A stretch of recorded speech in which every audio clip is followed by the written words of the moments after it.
राष्ट्रीय शैक्षणिक संशोधन आणि प्रशिक्षण परिषद NCERT ही भारत सरकारची स्वायत्त संस्था आहे. 1961 मध्ये स्थापित, ही सोसायटी नोंदणी कायद्यांतर्गत एक साहित्यिक, वैज्ञानिक आणि धर्मादाय संस्था आहे. याचे मुख्यालय नवी दिल्लीतील श्री अरबिंदो मार्ग येथे आहे. डॉक्टर दिनेश प्रसाद सकलानी 2022 पासून परिषदेचे संचालक आहेत.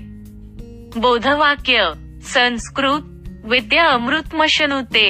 इंग्रजीत बोधवाक्य, शिक्षणाद्वारे शाश्वत जीवन. स्वायत्त संस्था, स्थापना केली 1961, 62 वर्षांपूर्वी. संस्थापक भारत सरकार, शिक्षण मंत्रालय. राष्ट्रपती धर्मेंद्र प्रधान, शिक्षण मंत्री. दिग्दर्शक दिनेश प्रसाद सकलानी यांनी डॉक्टर स्थान. श्री अरबिंदो मार्ग, दिल्ली, भारत. इतिहास भारतीय शिक्षण मंत्रालयाने 27 जुलै 1961 रोजी NCERT ची स्थापना केली आणि 1 सप्टेंबर 1961 रोजी परिषदेने औपचारिक कार्य सुरू केले. 7 सरकारी संस्थांच्या विलीनीकरणाद्वारे त्याची स्थापना करण्यात आली.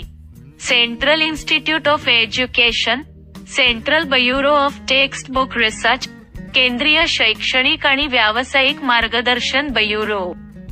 माध्यमिक शिक्षणासाठी विस्तार कार्यक्रम संचालनालय, राष्ट्रीय मूलभूत शिक्षण संस्था, राष्ट्रीय मूलभूत शिक्षण केंद्र आणि राष्ट्रीय दृकश्राव्य शिक्षण संस्था. हे राष्ट्रीय शिक्षक शिक्षण परिषदेपासून वेगळे आहे.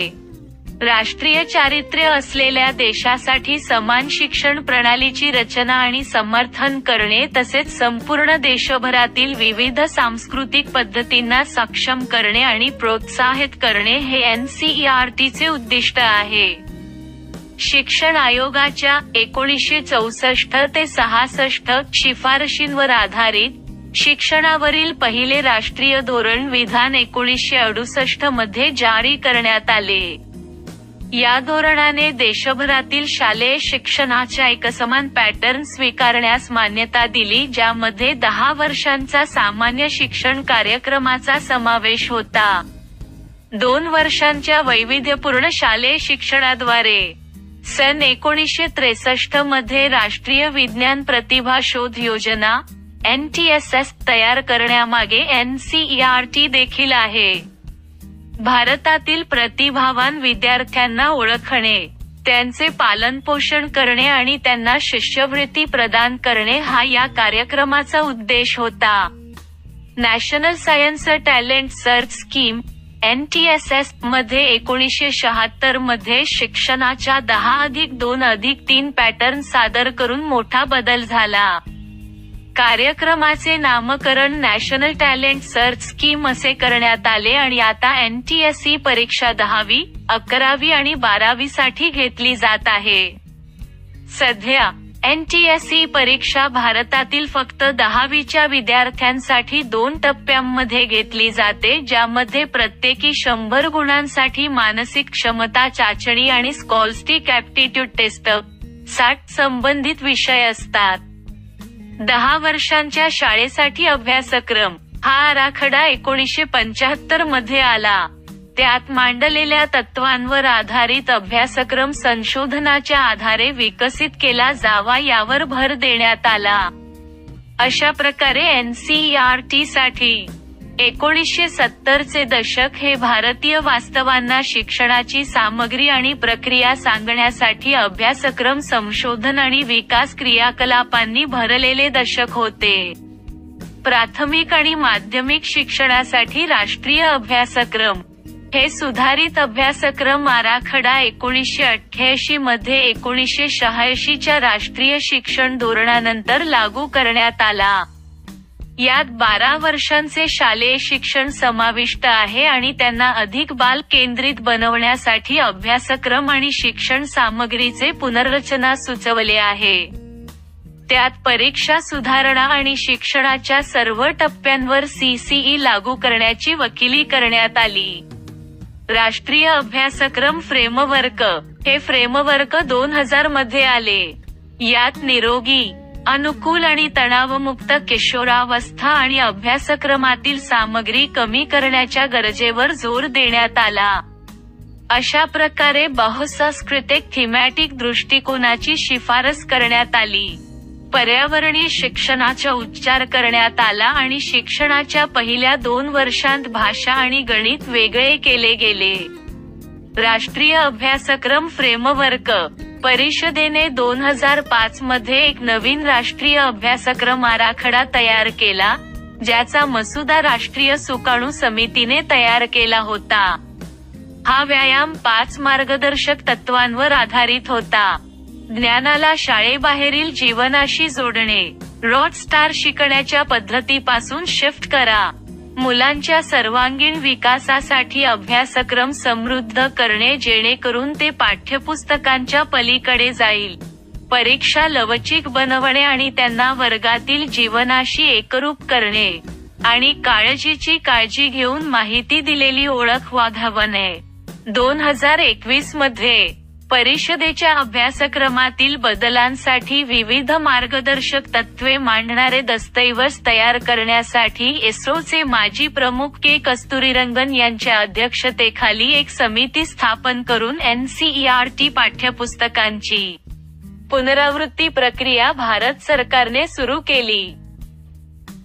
NCERT logo. NCERT लोगोचे डिझाईन कर्नाटकातील रायचूर जिल्ह्यातील मस्कीजवळ उत्खननात सापडलेल्या BCE 3ऱ्या शतकातील अशोककालीन अवशेषातून घेतले आहे.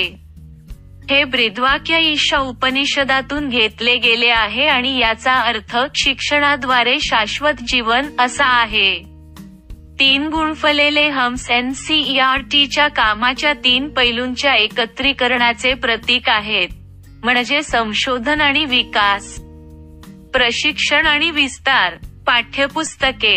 NCERTने प्रकाशित केलेली पाठ्यपुस्तके केंद्रीय माध्यमिक शिक्षण मंडळाने CBSE इयत्ता 1 ते 12वी पर्यंत काही विषयांना अपवाद वगळता, विशेषतः इयत्ता 10वी आणि 12वी बोर्डाच्या परीक्षेसाठी विहित केलेली आहेत.